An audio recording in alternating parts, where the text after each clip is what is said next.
हमारा संविधान हमारा स्वाभिमान। सर, क्या मकसद है, किस सोच के साथ ये कार्यक्रम जो है वो किया गया? जो विपक्षी दल के नेता उन्होंने एक झूठा सगुफा छोड़ा कि अगर भारतीय जनता पार्टी सत्ता में आई तो संविधान खत्म हो जाएगा। हर व्यक्ति ने अपना मतलब सिद्ध किया, दलितों का वोट बैंक समझ के, उनको सत्ता की सीढ़ी समझ के उनको इस्तेमाल करके सत्तासीन हुए और अपना मकसद पूरा करके चले गए। किसी ने दलितों के हकों रखने की लड़ाई नहीं लड़ी। 1952 में जब संविधान निर्माता डॉक्टर भीमराव अंबेडकर जी ने केंद्रीय मंत्रिमंडल से इस्तीफा देकर चुनाव लड़ा तो उसको चुनाव को हरवाने का काम पूरी कांग्रेस पार्टी ने और तत्कालीन प्रधानमंत्री जवाहरलाल नेहरू जी ने किया। तो भारतीय जनता पार्टी और कांग्रेस का तो मेल 100 कोस भी नहीं है, उन्होंने झूठ और लूट की राजनीति की, जिसका नतीजा है आज कांग्रेस पूरे देश में जिंदा लाश की तरह है। भिवानी के पंचायत भवन में हमारा संविधान हमारा स्वाभिमान कार्यक्रम हुआ और इस कार्यक्रम में मुख्य अतिथि के तौर पर पहुंचे केंद्रीय ऊर्जा मंत्री मनोहर लाल खट्टर के मीडिया एडवाइजर सुदेश कटारिया जी। सुदेश कटारिया जी हमारे साथ मौजूद हैं और उनसे जानने की कोशिश करते हैं कि आखिरकार इस कार्यक्रम का मकसद क्या था, किस तरह का ये कार्यक्रम था और क्या इसके पीछे की कहानी है, और मेन सवाल कि आखिरकार इस कार्यक्रम का मकसद क्या था। सर, सबसे पहले तो आपका स्वागत है माई हिंदी टीवी पर।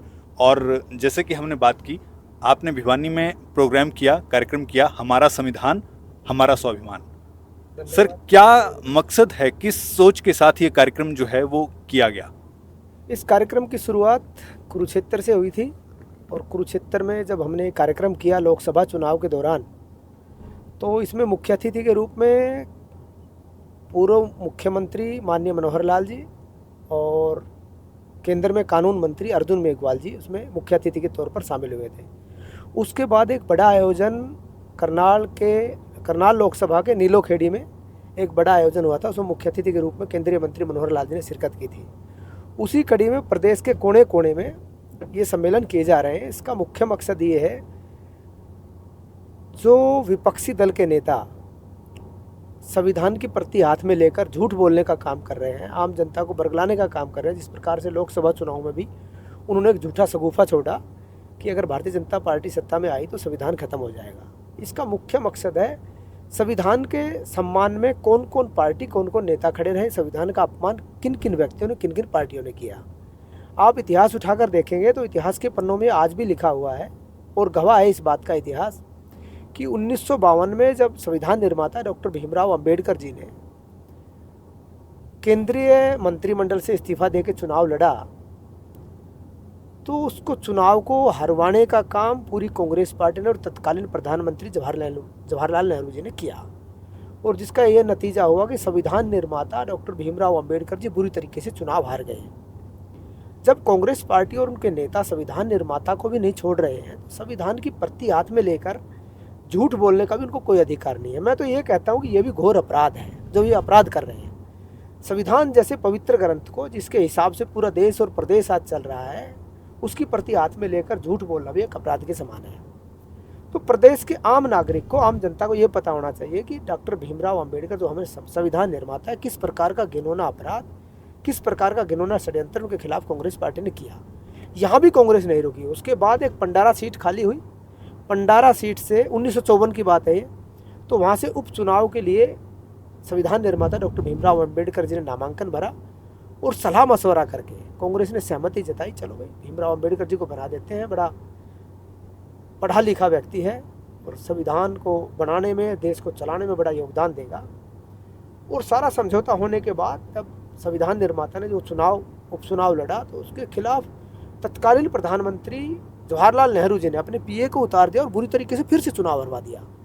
किस प्रकार का घिनौना अपराध और षड्यंत्र कांग्रेस पार्टी ने, उनके नेताओं ने रचा, और उसके बाद भी संविधान के प्रति हाथ में लेकर संविधान के सम्मान की बात करते हैं। अगर संविधान का सम्मान किसी व्यक्ति ने देश में किया है तो भारतीय जनता पार्टी की सरकार ने किया है और देश के यशस्वी प्रधानमंत्री आदरणीय नरेंद्र भाई मोदी जी ने किया है।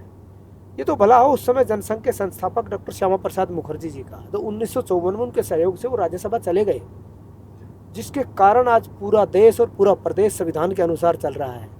अगर श्यामा प्रसाद मुखर्जी जी उनकी मदद नहीं करते, उनका सहयोग नहीं करते, तो कभी राज्यसभा भी ना पहुंच पाते।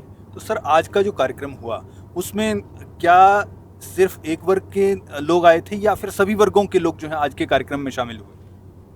मेरा सम्मान करने के लिए तो सभी वर्ग के लोग आए थे, लेकिन दलित वर्ग इकट्ठा हुआ था। इसमें अंबेडकर सभा, खटीक सभा, चमार सभा, वाल्मीकि सभा, रविदास सभा, इन सारी सभाओं ने इकट्ठे मिलकर ये आयोजन किया था। और इसका मुख्य मकसद भी यही है कि आखिरी पंक्ति में खड़े आखिरी व्यक्ति को संविधान के सम्मान की सच्चाई पता हो।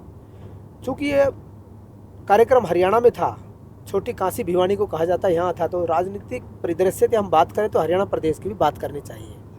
हरियाणा प्रदेश 1966 में बना। 1966 में बनने के बाद अनेक मुख्यमंत्री और सरकारें आई। हर व्यक्ति ने अपना मतलब सिद्ध किया, दलितों का वोट बैंक समझ के, उनको सत्ता की सीढ़ी समझ के, उनको इस्तेमाल करके सत्तासीन हुए और अपना मकसद पूरा करके चले गए। किसी ने दलितों के हकों हकूक़ की लड़ाई नहीं लड़ी।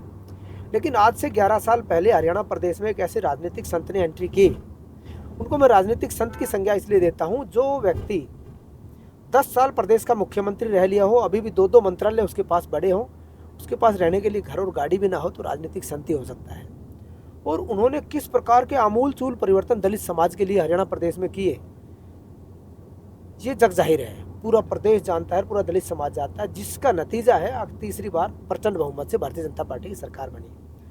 3 मुख्य मांगे हरियाणा प्रदेश में दलितों की होती थी: सफाई कर्मचारी आयोग, अनुसूचित आयोग और प्रमोशन में रिजर्वेशन और कर्मचारियों का बैकलॉग लागू हो। मनोहर लाल जी ने 10 साल के कार्यकाल में दलितों की सारी मांग, जो मुख्य मांगे थी, वो ना कि पूरी की, उनको अमली जामा भी पहनाने का काम किया। सफाई कर्मचारी आयोग, अनुसूचित आयोग, प्रमोशन में रिजर्वेशन, सारी पूरी करके और मनोहर लाल जी ने एक इतिहास में नाम करने का काम किया। पूरा दलित समाज आज इस बात से उत्साहित है और इस बात को फख्र के साथ कह रहा है कि दलित समाज के हक और हकूक़ की लड़ाई अगर किसी ने लड़ी तो पूर्व मुख्यमंत्री मनोहर लाल जी ने 10 साल के कार्यकाल में लड़ी। सफाई कर्मचारी आयोग बना, अनुसूचित आयोग बना, प्रमोशन में रिजर्वेशन हुई, बैकलॉग लागू किया, सारी मांगे पूरी की। इसके बावजूद उन्होंने जो बड़ा काम किया हरियाणा प्रदेश में, उन्होंने कहा कि मैं योग्यता के आधार पर नौकरी दूंगा। योग्यता के आधार पर नौकरी देना एक छोटा वर्ड है, लेकिन इसके आमूल चूल परिवर्तन हुए और दलित समाज के लिए एक मील का पत्थर साबित हुआ, संजीवनी साबित हुआ। दलित समाज का व्यक्ति वंचित था, पीड़ित था, प्रताड़ित था, उसके पास पैसा नहीं था, उसके पास रसूख नहीं थे कि नेताओं को रसूख हो तो इस प्रकार से नौकरियां पहले लगती थी, अगर नेताओं से रसूख है तो नौकरी लगेगी, नहीं तो नहीं लगेगी। लेकिन माननीय मनोहर लाल जी ने इस प्रकार की कुप्रथा को, भाई भतीजावाद, क्षेत्रवाद, जातिवाद, इन सब से ऊपर उठकर इन सारी लचर व्यवस्थाओं को धराशायी करके उन्होंने कहा मैं योग्यता के आधार पर नौकरी दूंगा। जिसका नतीजा ये हुआ कि जो गरीब व्यक्ति था, दलित व्यक्ति था, पीड़ित व्यक्ति था, प्रताड़ित व्यक्ति था, उस व्यक्ति की नौकरी लगी पढ़े लिखे की, और जात धर्म और पार्टीबाजी से ऊपर उठकर लगी। ऐसे ऐसे बच्चे HCS, सब इंस्पेक्टर और दूसरे बड़े बड़े अधिकारी लगे हैं जिनके घर पर छत नहीं, खाने के लिए रोटी नहीं। तो जो ये योजना माननीय मनोहर लाल जी ने चलाई, बिन पर्ची बिन खर्ची वाली, ये संजीवनी का काम दलित वर्ग के लिए कर गई और दलित वर्ग के बहुत सारे बच्चे, हजारों हजार बच्चे आज अधिकारी बने बैठे हैं। सर, इस तरह के प्रोग्राम जो हैं वो आने वाले दिनों में और भी होंगे, कब तक होंगे और किस तरह से उनकी रूपरेखा रहेगी? अभी 6 जिले मैंने किए हैं। अभी यमुनानगर, अम्बाला, कैथल, जींद, भिवानी, कुरुक्षेत्र, ये ज़िले मैंने किए हैं। अभी क्रमवार सारे के सारे ज़िलों में हम आखिरी पंक्ति में खड़े आखिरी व्यक्ति तक जाएंगे और संविधान के सम्मान की बात बताएंगे। किस पार्टी ने, किस नेता ने संविधान का सम्मान किया, किसने दलितों के हक और हकूक़ की लड़ाई लड़ी, किसने डॉक्टर BR अम्बेडकर जी के बताए रास्ते पर चलकर उसकी कलम का सही इस्तेमाल किया, ये आम लोगों को बताना है। और चूँकि हमारे देश में भी और प्रदेश में भी सरकार है, आखिरी पंक्ति में खड़े आखिरी व्यक्ति को किस प्रकार से सरकारी सुविधाएं पहुंचाई जाए, उसकी भी हम चिंता करते हैं, लोगों की समस्याएं भी सुनते हैं। सर, इससे पहले माना ये जाता था कि जो दलित समाज है वो कांग्रेस के पक्ष में वोट करता है या वो कांग्रेस को अपना एक नेता की तरह, चाहे पार्टी की बात करें या कांग्रेस नेताओं की बात करें, तो वो उसे अपना नेता के रूप में देखता है। लेकिन आज की तारीख में जिस तरह से बीजेपी काम कर रही है दलित समाज के लिए, पिछड़े समाज के लिए, क्या बीजेपी जो है वो कांग्रेस की जगह लेने की कोशिश कर रही है या फिर कांग्रेस दलित समाज की उम्मीदों पर खरा नहीं उतर पाई और अब बीजेपी जो है वो ऐसा काम कर रही है जिससे कि अब दलित समाज को बीजेपी से उम्मीदें बंधी हैं? भाजपा और कांग्रेस का कोई मेल नहीं है। कांग्रेस ने हर समय झूठ की राजनीति की है, एकदम झूठ फैलाकर, भाई भतीजावाद करके, क्षेत्रवाद करके इस प्रकार की राजनीति उन्होंने की है। भारतीय जनता पार्टी ने इस प्रकार की राजनीति नहीं की। जिस प्रकार की लचर व्यवस्थाएं कांग्रेस में थी, भाई भतीजावाद, क्षेत्रवाद, जातिवाद, इन सारी लचर व्यवस्थाओं को ख़त्म करके एक नया आयाम लिखने का काम भारतीय जनता पार्टी और हमारे पूर्व मुख्यमंत्री मनोहर लाल जी ने किया है। और आपको एक बात और बता दूं, पहले पार्टियों का वोट बैंक होता था कि कांग्रेस का वोट बैंक ये है, भाजपा का ये है, लेकिन आज मैं डंके की चोट पर कह सकता हूँ वोट बैंक नहीं मनोहर लाल जी का, मनोहर लाल जी में आस्था है। नौजवान युवा चाहे किसी भी वर्ग के हों, मनोहर लाल जी में आस्था रखते हैं। जैसे भगवान के प्रति आस्था होती है, ऐसे आस्थावान हो चुके हैं मनोहर लाल जी के प्रति लोग। आज वोट बैंक से आगे बढ़कर आस्था लोगों की हो चुकी है, खासतौर पर युवा वर्ग, चाहे वो किसी भी उसका समाज का व्यक्ति हो, चाहे दलित समाज का हो, चाहे दूसरे समाज का हो। युवा तो अपना आइकॉन मनोहर लाल जी को मानते हैं और उनको लालियत है कि कब भर्ती निकले और कब योग्यता के आधार पर नौकरी लगे। माननीय मनोहर लाल जी एक ऐसी लीक खींच के गए हैं, उन्होंने इस प्रकार की लचर व्यवस्था, इस प्रकार की राजनीति को एकदम हरियाणा प्रदेश से धराशायी कर दिया है। तो भारतीय जनता पार्टी और कांग्रेस का तो मेल सौ कोस भी नहीं है। उन्होंने झूठ और लूट की राजनीति की। जब भी वो सत्ता में आए, झूठ और लूट का काम करके जिस प्रकार से लोकसभा में झूठ फैलाया, पहले भी जिस प्रकार से वो घोटाले करते रहे, चाहे लैंड डील घोटाला हो, मानेसर लैंड डील घोटाला हो, दूसरे घोटाले हो, घोटाले पे घोटाला कांग्रेस करती रही। आज पर्दाफाश है, जिसका नतीजा है आज कांग्रेस पूरे देश में जिंदा लाश की तरह है। आज कांग्रेस को कोई पूछने वाला व्यक्ति नहीं है। लेकिन मैं ये डंके की चोट पर कह सकता हूँ, पूरा दलित समाज एकजुट होकर माननीय मनोहर लाल जी में आस्था रख के और भारतीय जनता पार्टी के पक्ष में आज खड़ा है।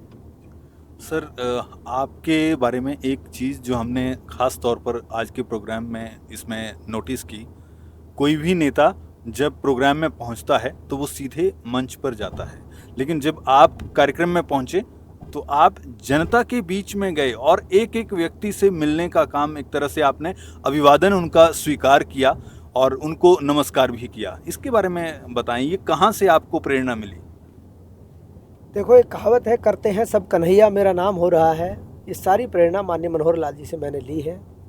और चूंकि ये पॉलिटिकल कार्यक्रम नहीं था, ना मैं पॉलिटिकल आदमी हूँ, मैंने कभी राजनीति तो करनी नहीं, मैं चुनावी नेता नहीं हूँ, मैं तो एक ऐसे राजनीतिक संत के सानिध्य में काम कर रहा हूँ। और मुझे समाज का काम करके इस प्रकार की प्रसन्नता हो रही है, मैं आपको बयान नहीं कर सकता हूँ। चूँकि ये समाज का कार्यक्रम था, मेरे परिवार के सारे लोग थे, मंच पे जाना, अभिवादन करना ये नेताओं का काम है। मैं नेता नहीं हूँ, मैं तो एक ऐसे राजनीतिक संत के सानिध्य में काम करके और समाज की सेवा करने का काम कर रहा हूँ। जो मुझे ताकत माननीय मनोहर लाल जी ने, केंद्र सरकार ने, हरियाणा सरकार ने दी, मैं डंके की चोट पर कह रहा हूँ और लोगों को हाजिर नाजिर मानकर, डॉक्टर BR अम्बेडकर जी को हाजिर नाजिर मानकर कि मेरी कलम में जो ताकत है, मेरे में जो ताकत मनोहर लाल जी ने दी है, उसका इस्तेमाल कभी भी निजी स्वार्थ के लिए नहीं करूँगा, अपने समाज के हकों रखों की लड़ाई लड़ने के लिए करूँगा। और ये प्रेरणा मुझे माननीय मनोहर लाल जी से मिली। सर, क्या लगता है कि अभी भी इतना काम जो है बीजेपी ने, चाहे हम केंद्र सरकार की बात करें, चाहे हम स्टेट गवर्नमेंट की बात करें, इतना काम जो है दलित समाज के लिए, पिछड़े समाज के लिए कर रही है?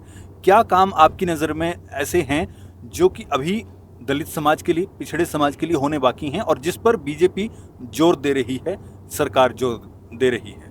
देखो, भारतीय जनता पार्टी की रीति नीति रही है, भारतीय जनता पार्टी लोगों पर जो स्कीम बनाती है वो थोपती नहीं है, लोगों से सलाह मशवरा करती है। जिस प्रकार से आज के मुख्यमंत्री नायब सैनी जी, हमारे युवा और ऊर्जावान मुख्यमंत्री, विभिन्न वर्गों के लोगों से वो तालमेल रख के और संत कबीर कुटीर पर मुख्यमंत्री निवास में बुलाते हैं, उनसे चर्चा करते हैं कि समाज में क्या बेहतर होना चाहिए। तो भारतीय जनता पार्टी की एक बहुत अच्छी ये पहल है और हमारे मुख्यमंत्री माननीय नायब सैनी जी की ये पहल है। जिस प्रकार से माननीय मनोहर लाल जी रीति नीति चला के गए थे, उसके नक्शे कदम पर चलकर हर वर्ग के लोगों से बात करके इस वर्ग के लिए क्या बेहतर होना चाहिए, उसकी बाद वो स्कीम्स बनाते हैं कि इस प्रकार की कोई स्कीम इस वर्ग के लिए होनी चाहिए। ये अच्छी बात भारतीय जनता पार्टी में, और समय समय पर हर वर्ग के लोगों से तालमेल करके उनसे सलाह मशवरा किया जाता है, उसके बाद इम्प्लीमेंटेशन होती है। कोई एक बात सर जो आप खास तौर पर दलित समाज, पिछड़े समाज को कहना चाहते हो, बताना चाहते हो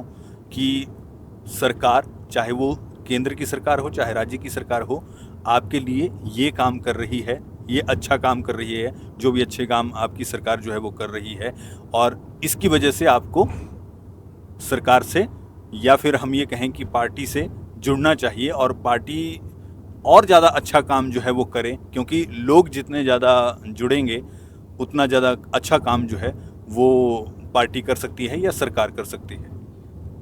देखो, सबसे बड़ी दलितों की जो रुझान इधर होने का जो मामला है वो ये है पारदर्शिता और आखिरी पंक्ति में खड़े आखिरी व्यक्ति को सरकारी सुविधाएं देने का जिस प्रकार से पार्टी कटिबद्ध है, प्रतिबद्ध है, उसको लेकर पूरे दलित समाज में उत्साह भी है।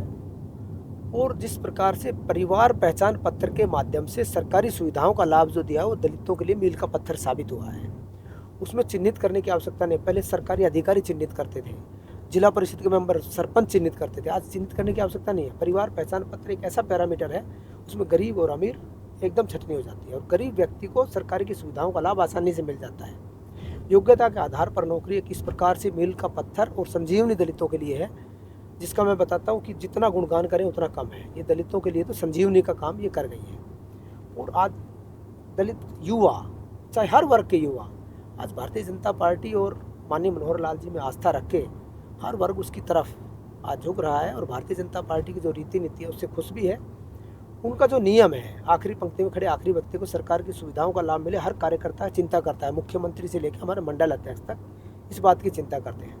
तो इस बात को लेकर दलित वर्ग पूरा उत्साहित है और आज पूरा दलित वर्ग भारतीय जनता पार्टी के पक्ष में खड़ा है। सर, आजकल जो न्यू टेक्नोलॉजी है, क्या आपको लगता है कि जो दलित समाज है वो नई तकनीक के साथ जो है वो जुड़ रहा है और उस तकनीक के सहारे जो है वो कहीं ना कहीं सरकार के कार्यक्रमों के साथ भी जुड़ रहा है और सरकार की तरफ से जो कार्यक्रम चलाए जा रहे हैं उनका फ़ायदा उठा पा रहा है, या फिर अभी भी दलित समाज में कहीं कमी है कि हाँ वो इस चीज़ को अभी तक नहीं समझ पा रहा है? क्या कहेंगे? थोड़े बहुत लोग, परसेंटेज के हिसाब से मैं बात करूँ तो 5-10% लोगों की तो बात करेंगे, लेकिन ज़्यादातर लोग स्कीमों से जुड़ रहे हैं, उनके बारे में जानकारी होती है और नई टेक्नोलॉजी से जुड़े हुए हैं लोग। बहुत बहुत शुक्रिया सर, आपने इतना समय दिया और इस तरह से आपने बात की। बहुत बहुत शुक्रिया। Thank you very much.